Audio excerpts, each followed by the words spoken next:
Bismillahirrahmanirrahim. Assalamu alaikum dear students. I hope that you will be fine. Okay students, take out your social studies books. It is our fifth lecture from unit number 5, lifestyles. We start reading from page number 80. Over exports and imports. First of students, आपको पता होना चाहिए कि exports किसे कहते हैं और imports किसे कहते हैं। एक्सपोर्ट्स कहते हैं कि वो वाली अशिया, यानी एक्सपोर्ट्स का मीनिंग ये है बरामदात। बरामदात का मतलब ये है कि वो वाली अशिया जो हम दूसरी कंट्रीज़ को बेचते हैं, क्योंकि हमारी कंट्रीज़ में बहुत ज़्यादा मिकदार में मौजूद होती हैं वो, और हम दूसरे कंट्रीज़ को सेल करते हैं यानी बेचते हैं, और वो उसके यूज़ या तो हमें कुछ चीज़ें देते हैं या फिर हमें पैसे देते हैं। तो एक्सपोर्ट्स कहते हैं यानी बरामदात यानी हम वो वाली चीज़ें जो दूसरी कंट्रीज़ को सप्लाई करते हैं, देते हैं, उन्हें कहते हैं एक्सपोर्ट्स। और इंपोर्ट्स कहते हैं दरामदात, यानी वो वाली चीज़ें जिनकी हमारे मुल्क में कमी होती है, हमारे मुल्क को उनकी ज़रूरत होती है और हम दूसरे कंट्रीज से ख़रीदते हैं, लेते हैं, उनको क्या कहते हैं दरामदात यानी इंपोर्ट्स। अब हम पढ़ते हैं कि हम कौन सी ऐसी चीज़ें हैं जो हम दूसरे कंट्रीज़ को देते हैं और वो वाली चीज़ें जो हम दूसरों से इंपोर्ट करवाते हैं यानी दरामद करवाते हैं, यानी उनसे ख़रीदते हैं, वो कौन सी हैं। अ कंट्री, एक मुल्क, इंपोर्ट्स इट्स सरप्लस गुड्स। कोई भी जो मुल्क होता है ना, वो बहुत ज़्यादा जो अशिया है ना दूसरे मुल्क को बरामद करना चाहता है, यानी बरामदात अपनी ज़्यादा करना चाहता है। A country exports it's surplus goods, एक कंट्री बरामद करते हैं इट्स सरप्लस गुड्स, ज़ायद अशिया, अपने मुल्क में बहुत ज़्यादा अशिया जो है वो बरामद करना चाहता है, यानी दूसरे कंट्रीज़ को बेचना चाहता है। वो क्यों बेचना चाहता है? ताकि वो इकोनॉमी, मतलब कि उनकी जो किसी मुल्क की जो माशी हालत है, इकोनॉमिक सिचुएशन है, वो स्ट्रॉन्ग हो जाए, इसलिए वो अपने मुल्क की ज़्यादा अशिया क्या है दूसरी कंट्रीज़ में एक्सपोर्ट करना चाहता है।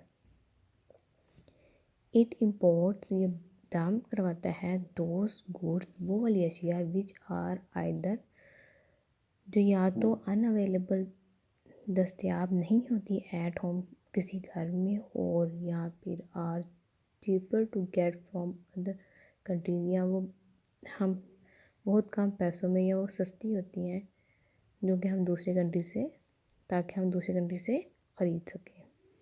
द टेबल बिलो, नीचे दिया गया हो जो टेबल है उसमें हमें बताता है, गिव्स इंफॉर्मेशन, हमें मालूमात देता है about some imports, important imports के जो अहम जो हमारी दरामदात हैं उनके बारे में हमें इंफॉर्मेशन देता है कि हम कौन सी जो चीज़ें हैं बाहर की कंट्री से मंगवाते हैं यानी ख़रीदते हैं। तो फर्स्ट सबसे पहले क्या है जी, आइटम्स ऑफ इम्पोर्ट्स, के वो वाली चीज़ें जो हम इंपोर्ट कराते हैं यानी दरामद करते हैं, वो कौन सी हैं? Machinery, electrical goods, cars. Machinery यानी ये हो गई हमारी मशीनें वगैरह, कपड़े धोने वाली मशीन हो गई, या इस तरह की जो मशीनरी है वो। Electrical goods, cars, electrical goods यानी बिजली का सामान, और कार्स, ये सब क्या है, ये वो हम दूसरे कंट्री से मंगवाते हैं। वो कौन सी कंट्रीज़ हैं जिससे हम ये चीज़ें मंगवाते हैं? कंट्री ऑफ इम्पोर्ट, दूसरी जो सेकंड वाला रो है उसमें लिखा हुआ है कंट्री ऑफ इम्पोर्ट, के वो वाले कंट्री के नाम इसमें बताए हुए हैं जिनसे हम ये चीज़ें मंगवाते हैं, इंपोर्ट करवाते हैं। Europe, the USA, Canada, Japan and China, ये ऐसी कंट्रीज़ हैं जिससे हम मशीनरी इंपोर्ट करते हैं। थर्ड रो में बताया कि वाई डू वी इम्पोर्ट, कि हम ये चीज़ें क्यों इंपोर्ट कराते हैं, क्यों दरामद करते हैं, इसकी क्या रीज़न है। Pakistan is deficient in technology, Pakistan में टेक्नोलॉजी की कमी है, इसलिए क्या करता है पाकिस्तान दूसरे कंट्री से ये इंपोर्ट करवाता है, ये टेक्नोलॉजी इलेक्ट्रिकल गुड्स वगैरह क्या है दूसरे कंट्री से इंपोर्ट करवाता है।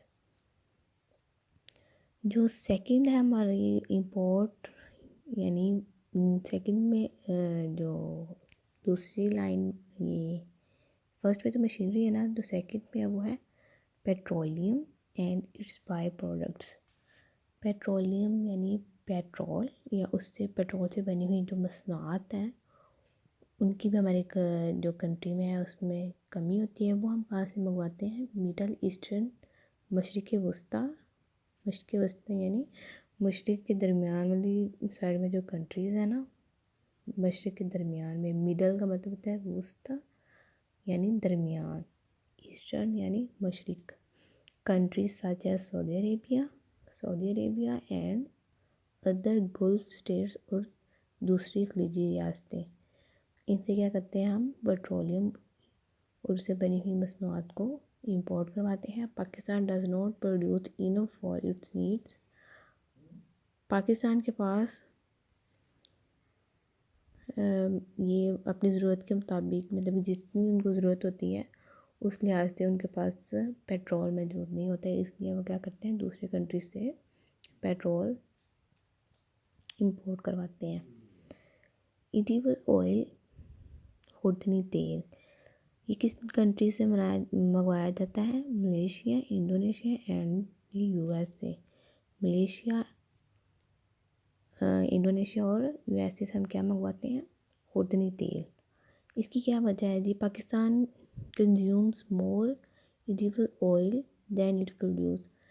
इसकी वजह है कि पाकिस्तान जितना ये खुर्दनी तेल इस्तेमाल करता है, खाता है, उतनी मिकदार में प्रोड्यूस नहीं कर पाता, इसलिए वो क्या करता है कि दूसरे कंट्री से उसको मंगवाना पड़ता है अपनी ज़रूरियात को पूरा करने के लिए। टी यानी चाय, श्रीलंका और कीनिया ये दो कंट्रीज से हम चाय इंपोर्ट करवाते हैं। T does not grow in Pakistan, जो चाय है हमारे कंट्री में नहीं उगाई जा सकती, इसकी यही वजह है कि इसी वजह से हम दूसरे कंट्री से चाय मंगवाते हैं। वीट यानी गंदम, the USA and Australia, Pakistan does not grow enough wheat to meet its need. Pakistan अपनी ज़रूरत को पूरा करने के लिए दूसरी कंट्री से वीट को मंगवाता है, क्योंकि उसके पास इतनी इनफ क्वांटिटी में वीट नहीं होती, गंदम नहीं होती कि वो अपनी ज़रूरत को पूरा कर सके, इसलिए वो दूसरी कंट्री से गंदम मंगवाता है। नेक्स्ट है जी the main exports from Pakistan are.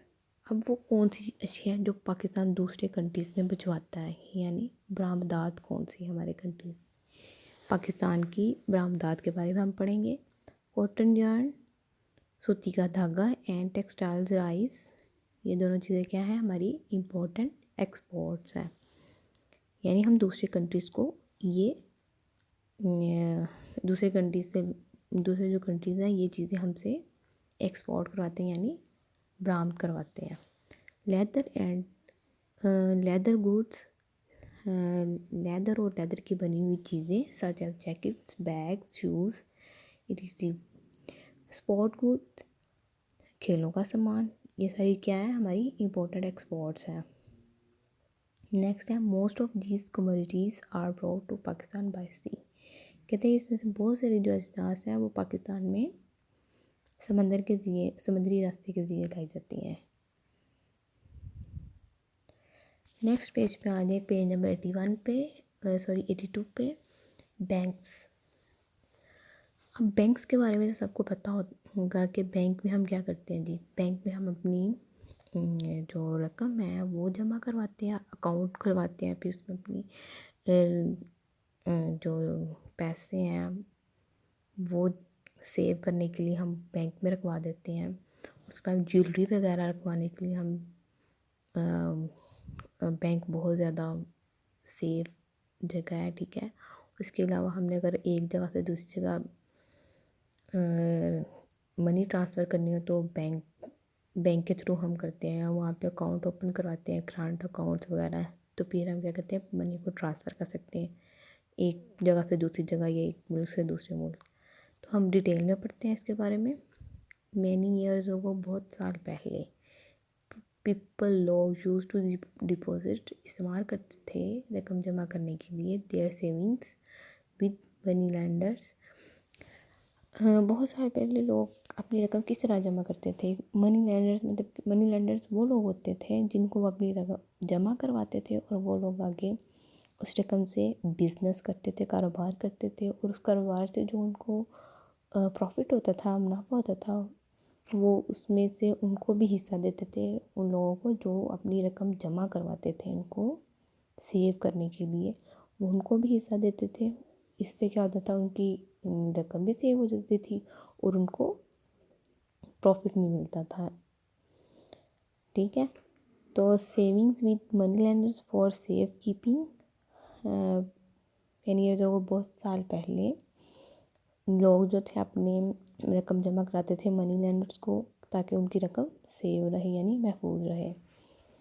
The money lenders would use this money, money lenders जो थे वो इस रकम को इस्तेमाल करते थे to finance other business activities, दूसरी कारोबारी सरगर्मियों में अखराजात के लिए, एंड इन रिटर्न, और वो इन्हें बदले में give a share of any profit, हिस्सा देते थे। हर उनको जो प्रॉफिट मिलता था उसमें से उनको हिस्सा देते थे। They made to the depositor, उन लोगों को जो रकम जमा करवाते थे, ऑन अ मंथली और ईयरली बेसिस, ये मंथली बेसिस पे और माहाना देते थे या फिर ईयरली बेसिस या सालाना तौर पे।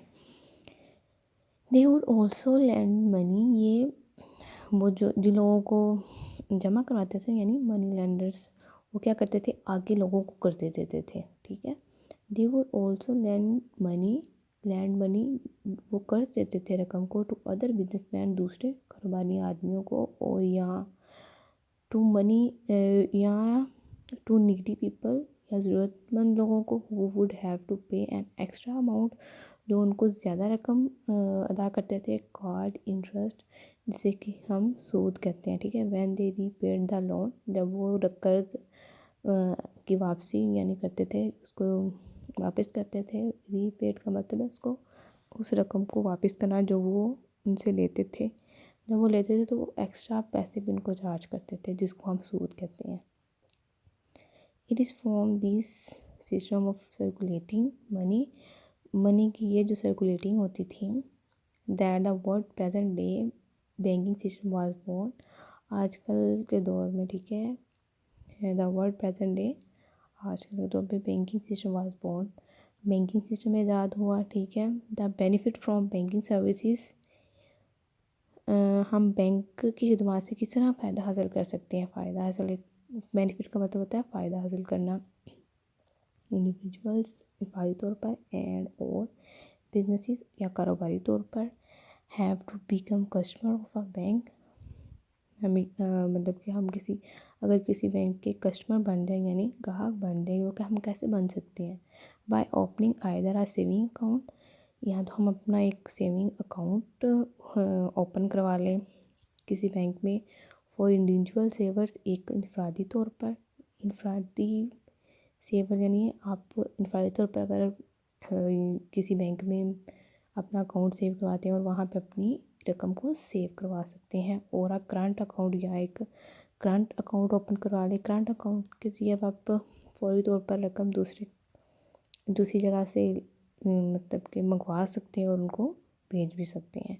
Which can be use for making payments also and for business purposes, जो कि हम विच कैन बी यूज, जो अकाउंट्स हैं उनको हम यूज़ कर सकते हैं करंट अकाउंट को फॉर मेकिंग पेमेंट्स, अदायगी के लिए, एंड फॉर बिजनेस प्रोसेस, और बिज़नेस में बिज़नेस के मामलात को करने मतलब कि देखने के लिए। एक बिजनेसमैन क्या करता है कि उसको एक जगह से चीज़ें लेनी होती हैं तो वहाँ पे पेमेंट करनी होती है, तो फ़ौरन करंट अकाउंट यूज़ करके वहाँ से रकम को मंगवा भी सकता है, उसको बेच भी सकता है। तो जब तक आप अपने बिजनेस पर्पसेस के लिए क्या करते हैं, अकाउंट्स ओपन करवा सकते हैं बैंक में, और अपनी रकम को वहाँ पे जमा करवाने के लिए, अपनी रकम को सेव करने के लिए भी आप बैंक में अकाउंट ओपन करवा सकते हैं। Let's see how banks benefit their customers. आइए देखते हैं क्या बैंक जो है अपने कस्टमर्स को किस तरह फ़ायदा पहुंचाता है।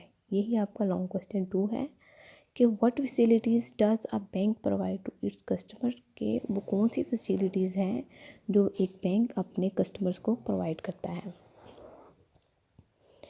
क्वेश्चन लिखा हुआ है, आप ये ऊपर आप लोग देख सकते हैं।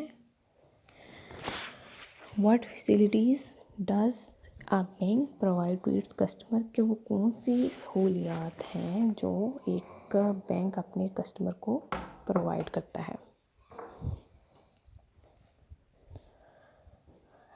फर्स्ट पे है bank provide the facility. Bank मुहैया करता है फैसिलिटी सहूलत of safe deposit lockers. Safe deposit lockers का मतलब है कि रकम जमा करने के लिए लॉकर्स लॉकर्स लॉकर्स मीन कि कोई सेफ जगह जहाँ पे वो अपनी चीज़ों को महफूज कर सकते हैं, उसे कहते हैं लॉकर। वेयर कस्टमर, जहाँ पर customer can safely store valuable items, जहाँ पे कस्टमर जो है वो अपनी कीमती अशिया को जमा करवा सकते हैं सेफली, यानी महफूज कर सकते हैं अपनी कीमती अशिया को, सच एज ज्वेलरी, जैसे कि ज़ेवरात और डॉक्यूमेंट्स, या अपने ज़रूरी डॉक्यूमेंट्स क्या करते हैं वो अपने लॉकर्स में सेव कर सकते हैं। सेकंड पॉइंट है जो कि आप लोगों ने लॉन्ग क्वेश्चन 2 में नहीं करना, ये लॉन्ग पॉइंट है इसलिए ये आप लोगों को कट करवाया था। Banks issue local and international demand. Reading के लिए आप लोगों ने ये करना है, लेकिन जब आप लॉन्ग क्वेश्चन 2 का आंसर रेडी करेंगे तो उसमें आप लोगों ने ये सेकंड वाला पॉइंट कट करना है, ये आप लोगों ने नहीं करना। Banks issue local and international demand drafts and पे ऑर्डर्स। बैंक जो है वो इशू करता है लोकल एंड इंटरनेशनल, लोकल यानी आम और इंटरनेशनल या और बैन अवी सतह पर डिमांड ड्राफ्ट। डिमांड ड्राफ्ट कहते हैं कि रकम को एक जगह एक बैंक से दूसरी बैंक में ट्रांसफ़र करवाना, ठीक है, डिमांड ड्राफ्ट उसे कहते हैं। एंड पे ऑर्डर्स, और ये किसी के हुक्म की अदायगी, किसी के कहने पे मनी को एक जगह से दूसरी जगह भेजना, ठीक है। Demand drafts make money transfer from one bank account to another. अब यही बता रहा है कि डिमांड ड्राफ्ट जो है वो क्या करता है कि मनी को ट्रांसफ़र करता है from one bank account to another, एक बैंक अकाउंट से दूसरे बैंक अकाउंट में। एंड डू नॉट रिक्वायर, उसके लिए ज़रूरी नहीं होता है सिग्नेचर, किसी के सिग्नेचर लेना in order to be deposited, in order to किसी मतलब के रकम को जमा करवाने के लिए सिग्नेचर ज़रूरी नहीं होते डिमांड ड्राफ्ट में। A pay order instructs one's bank to pay somebody on their behalf. A pay order instructs के अदायगी का हुक्म एक बैंक को अपनी तरफ से किसी को अदायगी करने की हिदायत करता है। Both these ways make transfer of money very convenient and safer. ये दोनों जो तरीके हैं वो क्या करते हैं, मनी के ट्रांसफ़र को बहुत आसान और महफूज बनाते हैं। सेकंड पॉइंट जो आप लोगों ने लॉन्ग क्वेश्चन 2 में करना है वो है banks assist in the safe transfer of money. Bank मदद करता है कि हम रकम को महफूज तरीके से एक जगह से दूसरी जगह ट्रांसफ़र कर सकें। From one city to another, एक शहर से दूसरे शहर, और from one country to another, और एक कंट्री से दूसरी कंट्री में। थर्ड पॉइंट जो आप लोगों ने लॉन्ग क्वेश्चन 2 में करना है वो है banks issue credit debit ATM cards. Bank जो क्रेडिट डेबिट और एटीएम कार्ड्स इशू करते हैं विच जो कि can be used at any time, जो कि आप किसी भी टाइम पे इस्तेमाल कर सकते हैं टू ऑब्टेन कैश, कैश हासिल करने के लिए, और as a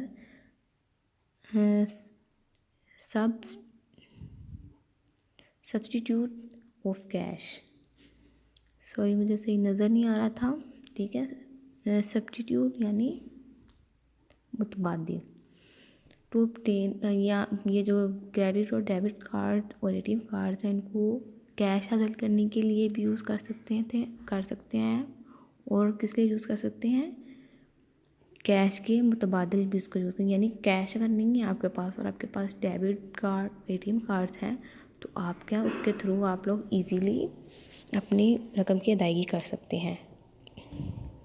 banks arrange electronic transfer of money between different cities. Bank जो है ना electronic transfer of money system को भी अरेंज करता है, इंतज़ाम करता है इलेक्ट्रॉनिक ट्रांसफ़र ऑफ मनी यानी इंटरनेट के थ्रू मनी को ट्रांसफ़र करना, मोबाइल फ़ोन्स के थ्रू, कंप्यूटर्स के थ्रू, इंटरनेट के थ्रू मनी को एक जगह से दूसरी जगह ट्रांसफ़र करना, ठीक है। ये भी बैंक के थ्रू होता है बिटवीन डिफरेंट सिटीज़, मुख्तलिफ शहरों के मतलब के दरमियान और या कंट्रीज़ और ममालिक के दरमियान with in a few hours, कुछ ही घंटों में। बैंक्स कलेक्ट पेमेंट्स, बैंक रकम इकट्ठी करता है ऑफ यूटिलिटी बिल्स की सच एज टेलीफोन, जैसे कि आपका टेलीफोन का बिल हो गया, इलेक्ट्रिसिटी यानी आपका बिजली का बिल हो गया, एंड गैस का बिल हो गया, from members of the public, आवाम के लोगों से क्या करता है ये यूटिलिटी बिल्स भी कलेक्ट करता है। Banks give out loans for education, bank जो है वो कर्ज़ा देता है फॉर एजुकेशन, तालीम हासिल करने के लिए, वेडिंग एक्सपेंसेस शादी के अखराजात के लिए, फॉर बाइंग अ कार ख़रीदने के लिए, आ हाउस किसी या एक घर ख़रीदने के लिए क्या करता है बैंक, क्या है लोन देता है यानी कर्ज देता है। ये आप लोगों के 5 पॉइंट्स बनते हैं। ये जो 4 के बाद वाला पॉइंट है वो भी नहीं आपने करना और फर्स्ट के बाद जो पॉइंट है वो भी नहीं आपने करना। इन दोनों को कट करके आप लोगों के लॉन्ग क्वेश्चन 2 में 5 पॉइंट्स बनते हैं, 1 2 3 4 5। ओके स्टूडेंट, ये आप लोगों का यहाँ तक कि आपका ये लेक्चर था। डायरी आप लोगों की do reading page 80 81 82 83 and learn long question 2। Long question मैंने आप लोगों को बता दिए हैं। ये है आप लोगों का what facilities does a bank provide to its customer, कि वो कौन सी सहूलियात हैं जो एक बैंक अपने कस्टमर को प्रोवाइड करता है। तो ये आंसर भी मैंने आपको बता दिया। तो आप लोगों ने अच्छे से ये रीडिंग करनी है और उसके बाद क्वेश्चन लर्न करके अपनी नोटबुक्स पे राइट डाउन करना है। ओके स्टूडेंट्स, अपना बहुत सारा ख्याल रखना। अल्लाह हाफिज़।